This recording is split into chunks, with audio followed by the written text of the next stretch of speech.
ایک طرف تو آپ جو تصوف ہے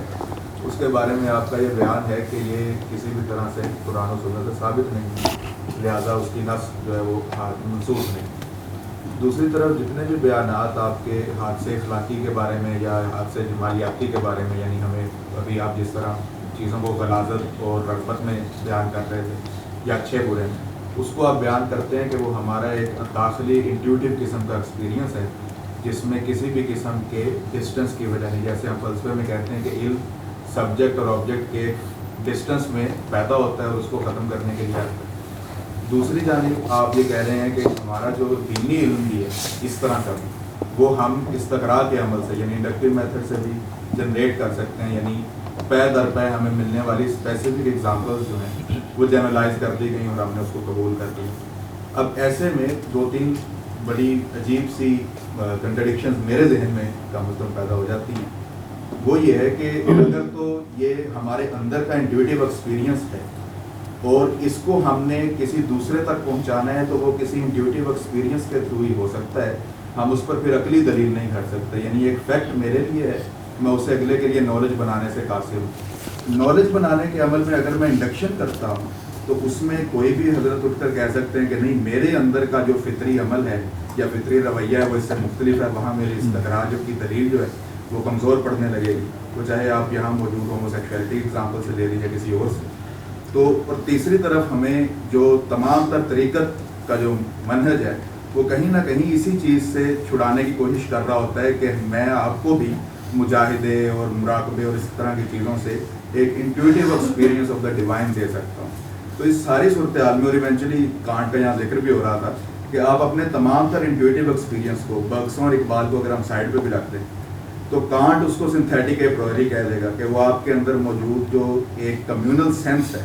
اس کمیونل سینس کے تھرو جنریٹ ہونے والا فینومینا ہے، تو آپ کو چاہے جتنا بھی وہ انٹیوٹیو لگے اور اپنے اندر کا لگے وہ بنیادی طور پر اسی سماج اور روایات سے بن کر پیدا ہوتے ہیں۔ تو اس سارے نظریے میں وہ جو بنیادی فلسفہ مذہب ہے جس کا آپ بیان کرتے ہیں اس میں یہ جو تضادات نظر آ رہے ہیں اس کے وقت میں، یہ جب میں نے بات کہی ہے تو اس وقت تو کوئی مذہب کا حوالہ نہیں تھا، یعنی مذہبی مقدمات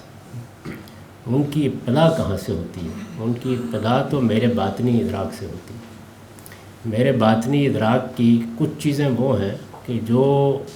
اس میں کوئی شبہ نہیں کہ میری سبجیکٹیو چیزیں ہیں، لیکن کچھ چیزیں ایسی ہیں کہ جو اس سے اوپر اٹھتی ہیں اور عالمی استقراء یا عالمگیر صداقت میں بدل جاتی ہیں۔ مثلا جب میں یہ کہتا ہوں کہ تمام انسان جانوروں کے مقابل میں عقل رکھتے ہیں، ان کا وجود ایک عقلی وجود ہے، یا جب میں یہ کہتا ہوں کہ تمام انسان ایک اخلاقی شعور رکھتے ہیں اور وہ اخلاقی حکم لگاتے ہیں، یہاں تک کہ ایک بچے کو بھی 3-4 سال کی عمر میں چند مثالیں آپ دے دیں تو وہ اخلاقی حکم لگانا شروع کر دیتے ہیں۔ اسی طرح جب میں یہ کہتا ہوں کہ انسان کے اندر ایک ایستھیٹک سینس ہے، وہ چیزوں کے بارے میں